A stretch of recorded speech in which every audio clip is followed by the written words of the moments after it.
Samantha Bennett had it all: a prestigious job, wealth, and success in Singapore's cutthroat corporate world. But beneath the perfect facade, she was drowning in anxiety and self-doubt.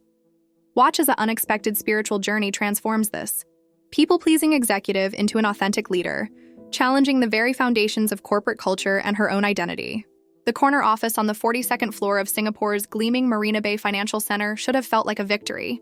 Instead, as I stood there watching the sunset paint the sky in brilliant oranges and pinks, I felt more lost than ever.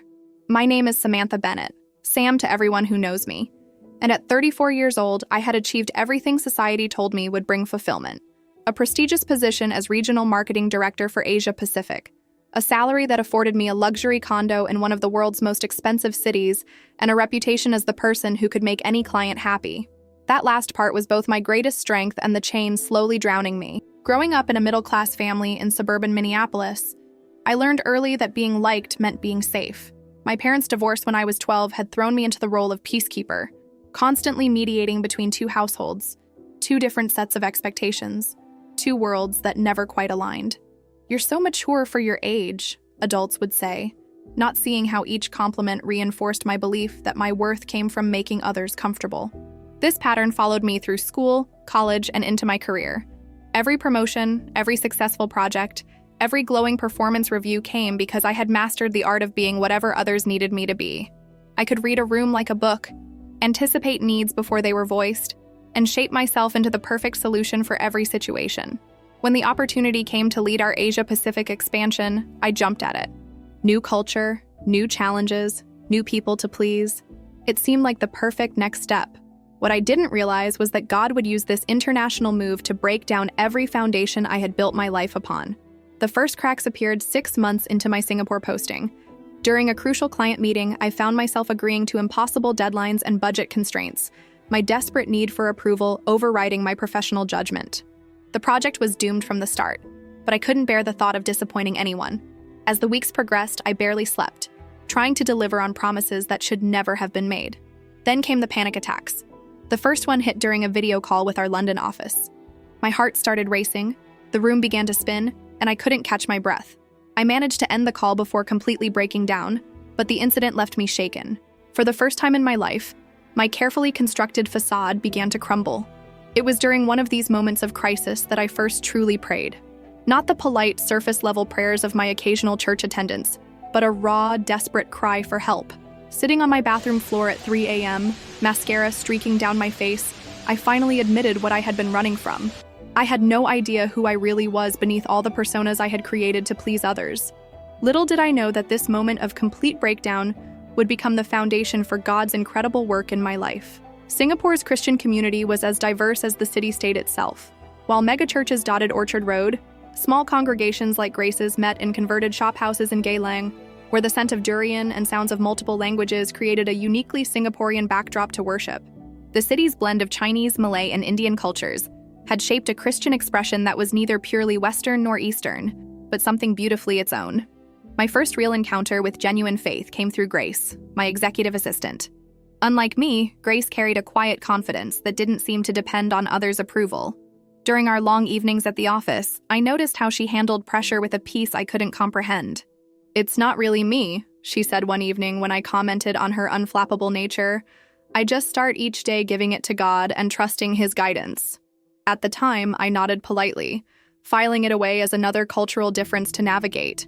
But as my own carefully constructed world continued to unravel, her words kept coming back to me.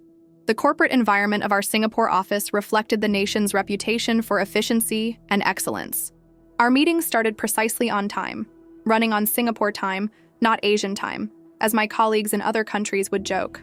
The pressure to maintain face in business relationships added an extra layer of complexity to my people-pleasing tendencies. We worked in a pristine office overlooking the gardens by the bay, where the futuristic super trees seemed to embody Singapore's perfect blend of nature and ambition. His leadership style should have triggered my people-pleasing instincts into overdrive, but instead he became an unexpected ally in my journey. A third-generation Christian from Hong Kong, Michael had gone through his own battle with identity and cultural expectations. "You remind me of myself 15 years ago," he told me during one of our late-night strategy sessions. "Always trying to be everything to everyone. Want to know what changed everything for me?" When I nodded, Desperate for any solution, he smiled. I realized I was so busy trying to be who everyone else needed, I had no energy left to be who God created me to be. Then there was Sarah Rodriguez, my colleague from our Manila office. She headed up our Philippines operation and had become both my fiercest competitor and closest friend in the region. Sarah was the first person to call out my people-pleasing directly. "Sam, honey," she said during one of our weekly video calls, "you're going to burn out if you keep trying to make everyone happy. Trust me, I learned that lesson the hard way." Our regional marketing strategies had to navigate a complex web of cultural sensitivities. A campaign that resonated in cosmopolitan Singapore might fall flat in conservative Jakarta. What worked in the status-conscious Hong Kong market could seem too aggressive for the relationship-focused Korean clients. Each market required its own delicate balance, and my perfectionism drove me to personally oversee every nuance. During our quarterly Asia-Pacific meetings, I orchestrated elaborate presentations in our Marina Bay boardroom. The glass-walled space would fill with directors from Seoul, Tokyo, Mumbai, and Sydney, each bringing their distinct business etiquette. I'd learned to bow correctly to our Japanese clients, exchange business cards with both hands in Korea, and navigate the complex hierarchies of Chinese state-owned enterprises. My ability to adapt to each culture's expectations had made me invaluable to the company, but at what cost to my authentic self? Our digital marketing campaign spanned everything from WeChat integration in China to localized content for Indonesia's massive social media market. Each morning began with a flood of analytics reports, CTRs from Bangkok's latest influencer campaign, conversion rates from Manila's e-commerce push, ROI calculations from Mumbai's festival season promotions. The numbers had become my measure of worth, each percentage point a verdict on my value. Even the city itself seemed to be sending me messages. The iconic Marina Bay Sands, visible from my office window, reminded me daily of humanity's attempts to reach skyward, while the quiet solidity of St. Andrew's Cathedral, which I passed on my morning walks, spoke of a different kind of aspirational reaching, one directed not toward corporate success, but toward heaven itself. The breaking point came during our annual Asia-Pacific Leadership Summit. Representatives from every regional office had gathered in Singapore, and I was presenting our marketing strategy for the coming year. Everything seemed perfect. My PowerPoint was flawless, my delivery smooth, my proposals ambitious, yet achievable. Then James Anderson from the Sydney office asked a simple question about the sustainability of our customer retention targets. I froze. The truth was, I'd inflated the numbers slightly. Not enough to be dishonest, but enough to make everyone happy. As I stood there, feeling the weight of every eye in the room, the carefully constructed walls of my people-pleasing fortress began to crumble. My chest tightened. The familiar symptoms of a panic attack crept in. I barely made it through the rest of the presentation. That evening, alone in my office, I received an email from headquarters questioning several of my recent decisions. The board wanted a detailed explanation of my methodology. They weren't just questioning my numbers, they were questioning my judgment. My entire identity, the competent, agreeable, everyone's favorite colleague persona I'd crafted so carefully, was unraveling. I called Sarah in Manila, hoping she'd tell me everything would be fine. Instead, she said something that shook me to my core. "Maybe this is exactly what needs to happen, Sam. Maybe God's trying to get your attention." The mention of God triggered something in me.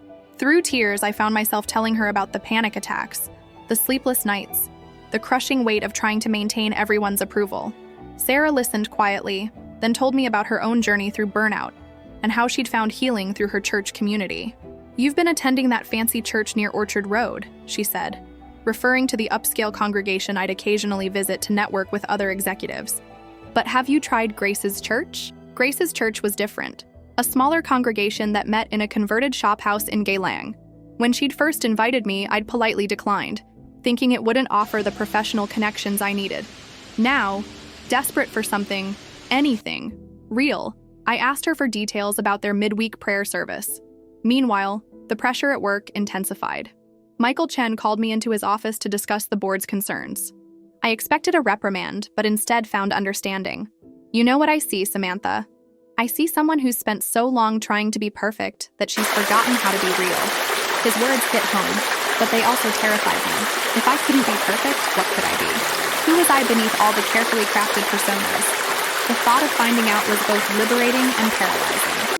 After particularly challenging days, I found solace in walking through the air-conditioned passages of Raffles City to Fort Canning Park, where Singapore's modern skyline gave way to historic paths and ancient trees. These walks became my time for prayer and reflection, the humid equatorial air a constant reminder that I was far from my Minnesota comfort zone, exactly where God needed me to be. As I scrolled randomly through the verses, one stopped me cold. Fear of man will prove to be a snare, but whoever trusts in the Lord is kept safe. Proverbs 29:25. The words seemed to leap off the screen, describing my entire life in a single sentence. I was trapped in a snare of my own making, and maybe, just maybe, the way out wasn't through trying harder, but through surrendering completely. As I grappled with my professional crisis, my carefully maintained family relationships began to shift. My mother's weekly video calls, once filled with my polished reports of success and achievement, became increasingly strained. She noticed the shadows under my eyes, the tension in my voice, and did what mothers do best.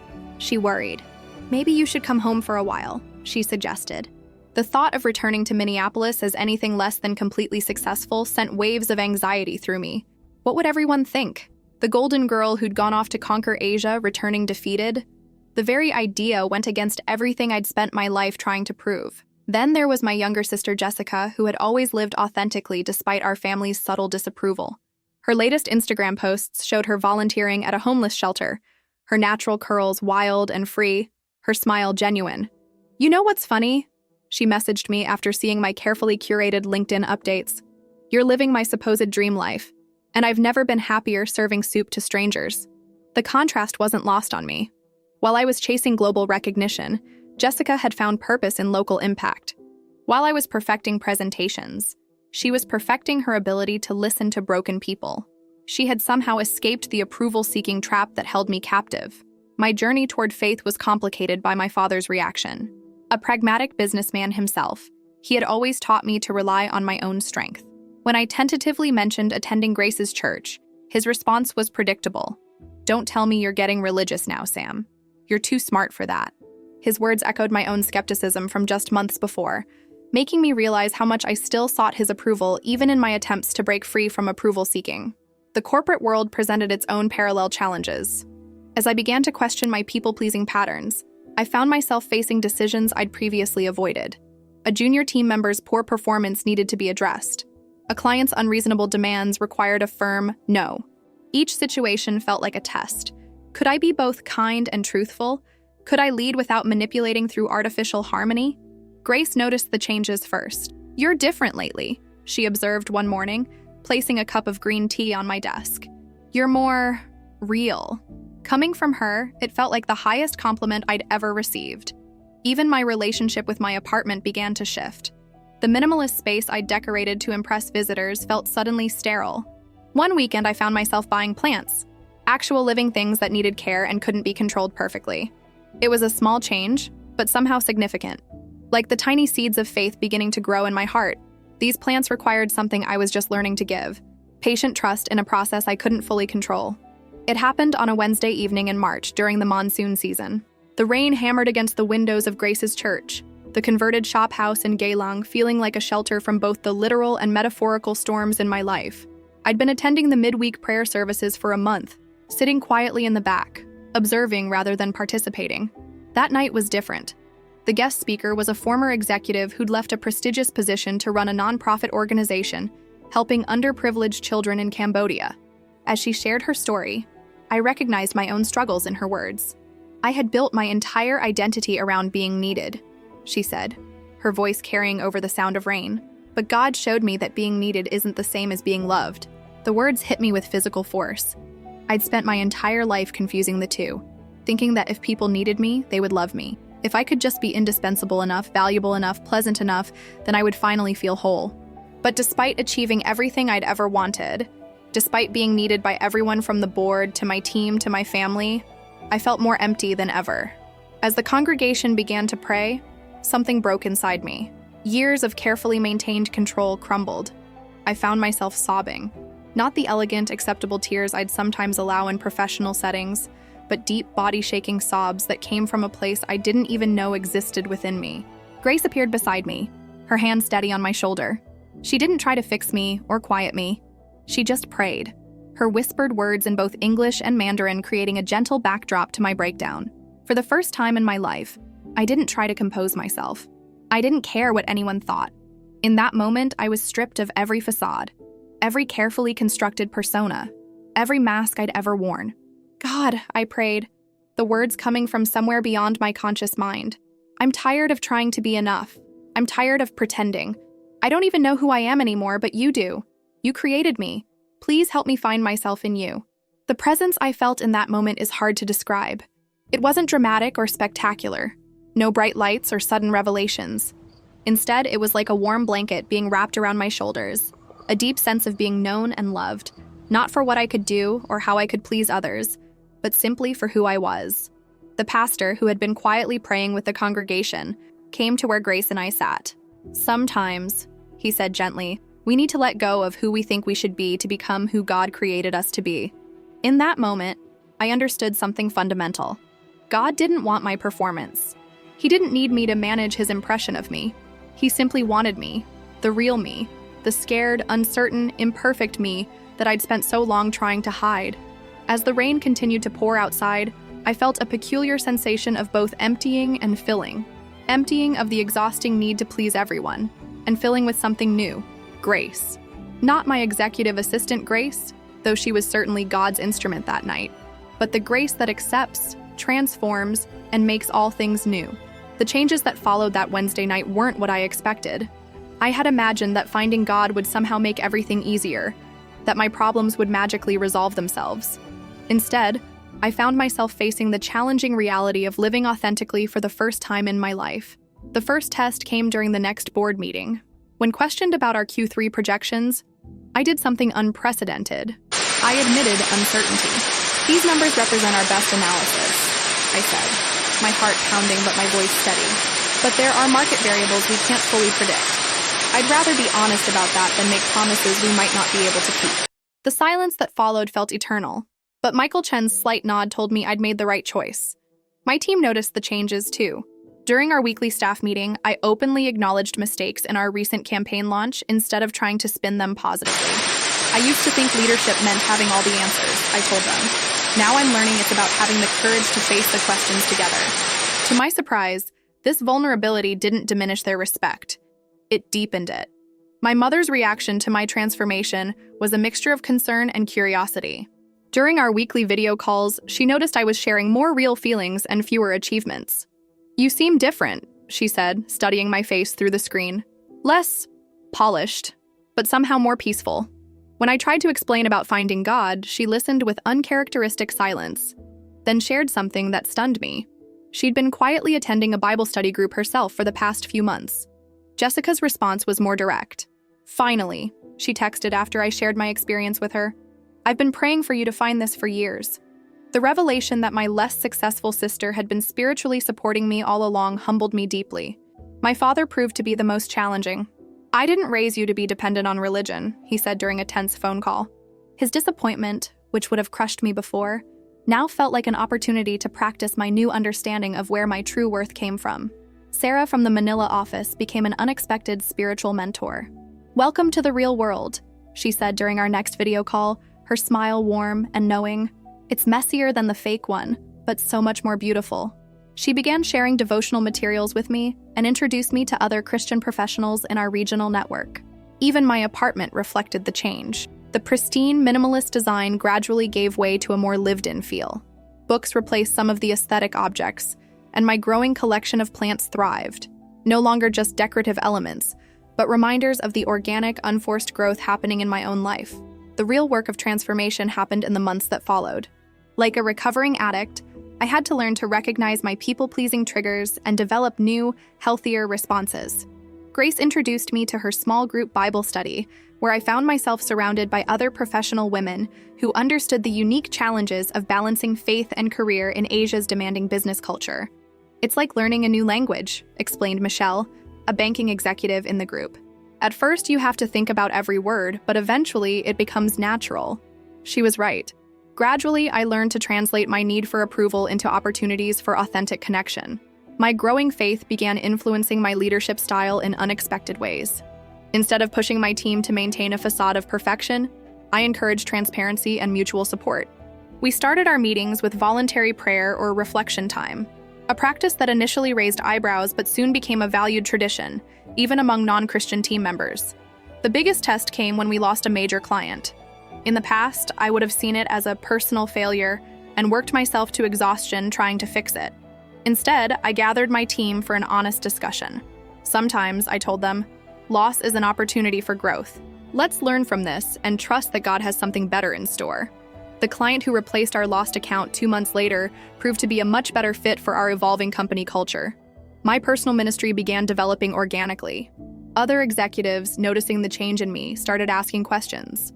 I found myself having coffee meetings where the conversation went far deeper than business strategies. How did you stop caring so much about what others think? They'd ask. And I'd share my story of finding my true worth in God's love rather than human approval. Sarah encouraged me to start a monthly Christian professionals networking group. You have a unique testimony, she insisted. God can use your journey to help others who are trapped in the same performance-driven cycle. The first meeting, held in a hotel conference room, drew 15 people. By the 6th month, we had over 50 regular attendees from various companies across Singapore. The transformation in my family relationships continued as well. During a visit home to Minneapolis, I had a breakthrough conversation with my father. I used to think faith was a crutch, he admitted, as we walked around Lake Harriet. But seeing how it's changed you, maybe I was wrong. It wasn't a dramatic conversion moment, but it was a start. Jessica and I grew closer, our relationship deepening beyond the surface-level interactions of our past. She visited me in Singapore, and watching her interact with my team and church community helped me see how God had used her authentic life as a signpost, pointing me toward truth. The panic attacks that had once plagued me became increasingly rare. When anxiety did surface, I had new tools to handle it. Prayer, scripture, and a community of believers who understood that vulnerability wasn't weakness. During one particularly challenging period, my small group organized a prayer rotation, ensuring someone was praying for me every hour during a crucial week of negotiations. You're becoming dangerous, Michael Chen joked during a leadership retreat. When I asked what he meant, he explained, you're showing people that it's possible to be both successful and authentic. That's a revolutionary idea in our industry.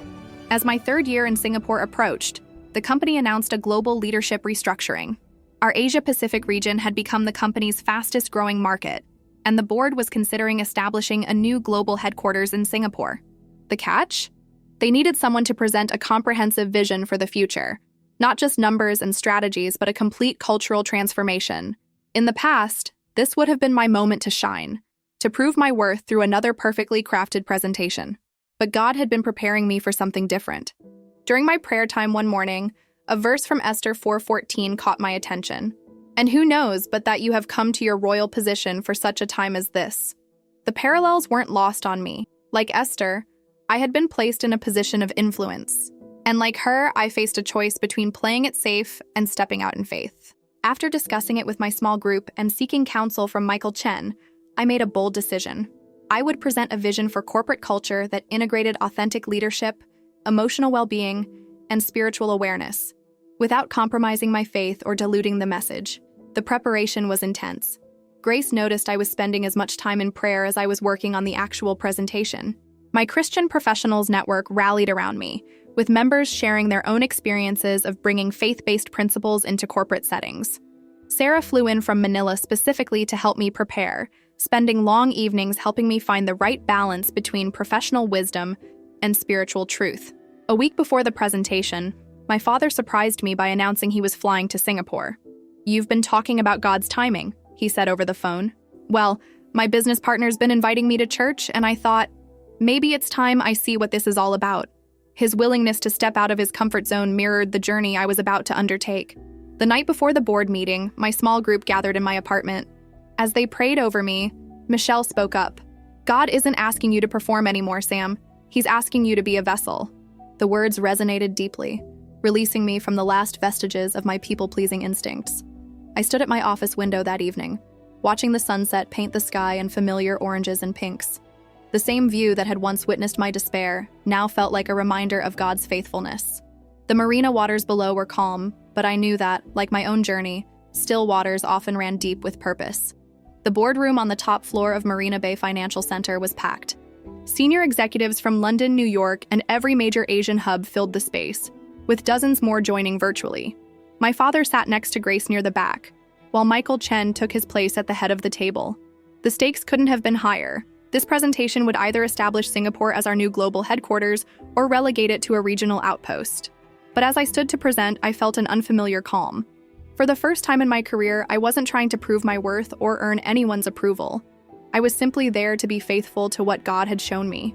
The future of business, I began, isn't just about profit margins and market share. It's about creating spaces where people can bring their whole selves to work, their struggles, their doubts, and yes, their faith. I paused, letting that sink in. Our highest performing regions aren't just hitting numbers, they're building communities. Instead of showing the usual graphs and projections, I shared stories. I told them about Grace's quiet influence that had changed not just my life, but our entire office culture. I spoke about Sarah's Manila team, where their prayer meetings had led to the highest employee retention rate in the company. I described how our Singapore office's commitment to authentic leadership had attracted top talent who were tired of maintaining corporate facades. We have an opportunity, I continued, to be more than just another multinational corporation. We can be pioneers in creating a corporate culture that values authenticity over performance, growth over perfection, and purpose over mere profit.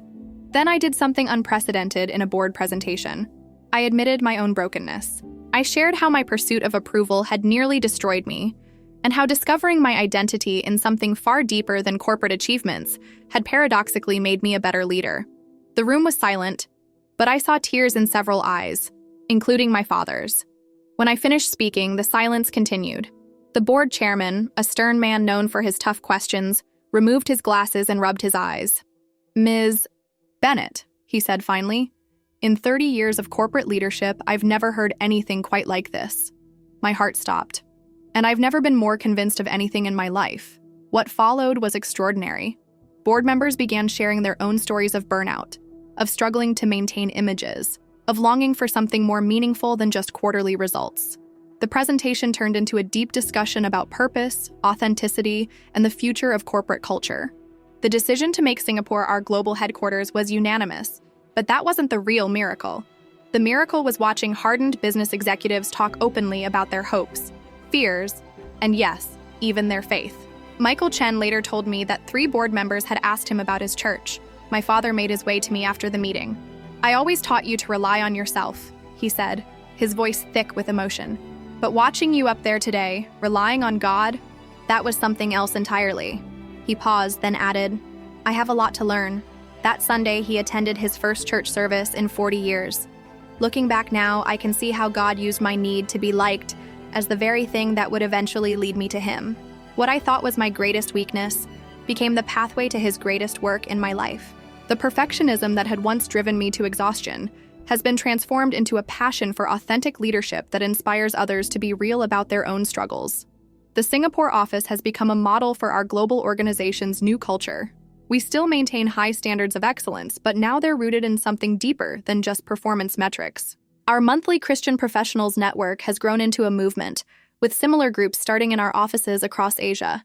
Even more beautiful are the quiet transformations, the junior executives finding freedom from the same approval-seeking patterns that once bound me, the team members learning to bring their whole selves to work, the leaders discovering that vulnerability can coexist with strength. My relationship with my father has deepened in ways I never imagined possible. We now share not just family ties, but spiritual ones as well. He's become active in his local church in Minneapolis and often calls to discuss his latest Bible study insights.